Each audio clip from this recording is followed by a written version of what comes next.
दवाजी हमरा लड़की के काहे मारा ताड़ो? ए ससुर जी मारी डांटी ना तो कई के चाटी। काहे मारा ताड़ो? का कमी बा हमरा लड़की में? सुना कमी बा ए ससुर जी तोहरा बेटी में। का कमी बा बताओ। हम तो हाई पढ़ल ससुर जी अनपढ़िया की डॉक्टर मांगीला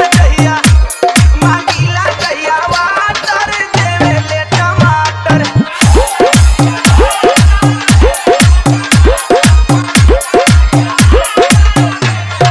दुर्गेश राज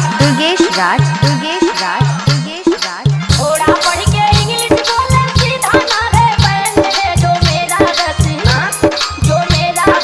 बैंड है पापा जी आपको मैंड है।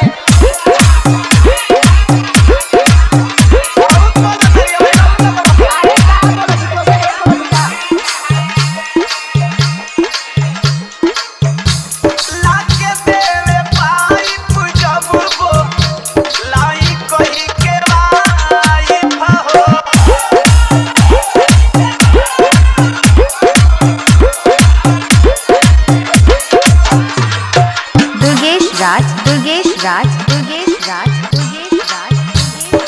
एकरे चलते फिल्म नहीं देखी हैरी पॉटर मांगीला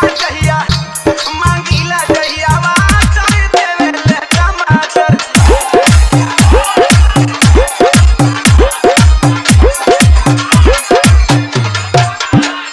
अचानक नगर चौराहा सादुल्ला नगर।